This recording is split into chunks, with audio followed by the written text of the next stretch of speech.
Jauh di klan Dike, di Gunung Suci. Sosok Kaisar Dike masih hilang, tetapi dua gumaman bergema. Leluhur, kenapa kamu tidak bergerak saja? Jika Hei leluhur kalah, lalu muridnya, bagaimana dia bisa berbicara tentang?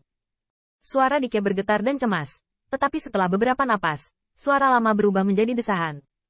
Anda memenangkan Yuan Tiandi dulu, dan kemudian Anda memiliki kemampuan untuk mempertimbangkan ini. Pada saat yang sama, klan Bais. Hei Ju, kamu benar-benar terluka. Mata air kuning yang mengepul itu menari-nari, dan anehnya di bawah penutup kegelapan, mata air kuning juga terpantul dalam hitam pekat. Bayangan dewa berdiri dengan bangga, dan suara Raja Dewa Huangquan agak lucu. Aku tidak tahu seperti apa Raja Dewa Huangquan di mata Hei Ancestor. Tapi kamu mungkin mati. Hei Ju menoleh ke belakang dengan dingin. Minuman dingin ini sepertinya membuat senyum Dewa Raja Huangquan kaku. Hei Ju berbicara lagi. Kalian, tidakkah kalian ingin memutuskan kontrak surgawi? Berapa harganya? Permaisuri Siji, yang berdiri di atas batu kuno, tersenyum tetapi tidak tersenyum, menjadi seperti Huang Mi. Setelah beberapa saat hening, Huangquan bergegas pergi, dan batu kuno itu terbang ke cakrawala. Hanya leluhur hitam yang berdiri dengan bangga. Dia memandang Bai Chang yang bobrok, tiba-tiba mengangkat telapak tangannya, dan sebuah tanda terbang keluar dari kegelapan dan jatuh ke tangan Bai Wuji. Mulai sekarang, kamu memiliki keputusan terakhir untuk klan Bais. Itu adalah perintah dari Patriark Baize, bahkan lebih baru dan lebih cemerlang daripada Bai Guanxing.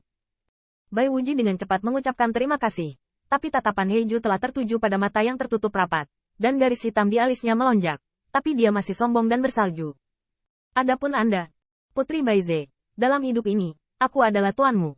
Saya tidak tahu sudah berapa lama, Wen Tiangwan.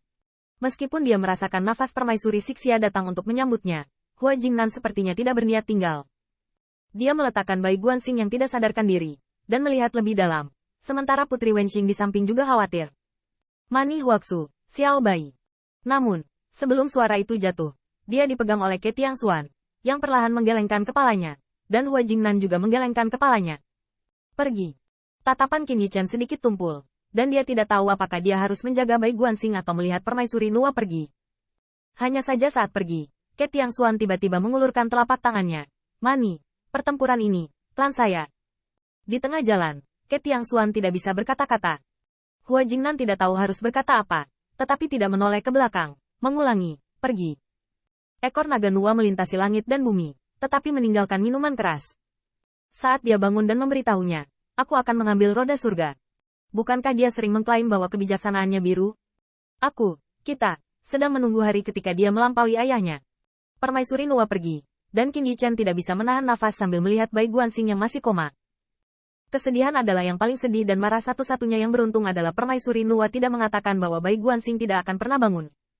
Pertama, kirim Qiankun, saudara pengamat bintang kembali ke istananya. Ini tidak membutuhkan dukungan pribadi Qin Yichen, karena setelah pertempuran ini, Bai Haoran dan Bai Yuyu juga mengikuti mereka, dan mereka sepertinya tidak punya tempat tujuan jika mereka tidak datang untuk menanyakan Tiangwan. Seiring waktu berlalu dari hari ke hari, Wen Tiangwan tetap tenang seperti biasa. Itu seperti pertempuran yang mengguncang bumi, yang tidak ada hubungannya dengan klan Dike. Itu benar-benar tidak masalah berapa banyak pembangkit tenaga listrik klan Kaisar Ke pergi. Mereka semua kembali. Bahkan banyak harta Qin Yichen seperti artefak Kaisar Bihai semuanya diingat oleh Hua Jingnan dengan batu yang memenuhi langit. Klan Dike masih tenang. Puluhan juta tentara dewa berlatih di bawah sinar matahari dan bulan.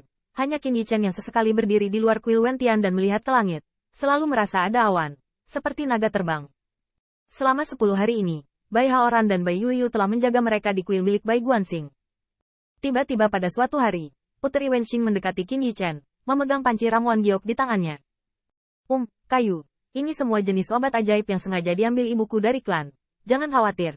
Aku tidak merebusnya. Kakek kedua yang membuatnya sendiri. Katakan, ini berguna untuk Xiao Bai. Ayo pergi menemui teman-temanmu. Qin Yichen bangun. Hari-hari ini, Ke Tiangxuan tidak menyalahkannya. Klan Kaisar Ke tidak rugi, dan tidak ada yang bisa disalahkan.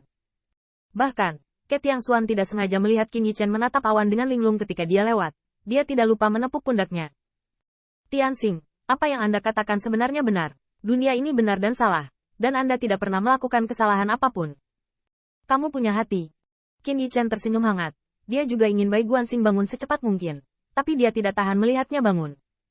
Dengan cara ini, Putri Wenxing memegang sup, dan keduanya datang ke aula yang memandang bintang bersama. Bum bum. Saudara Stargazer. Mencicit. Pintu kuil terbuka, Tetapi ketika mereka berdua melihat pemandangan itu dengan jelas, mereka terkejut.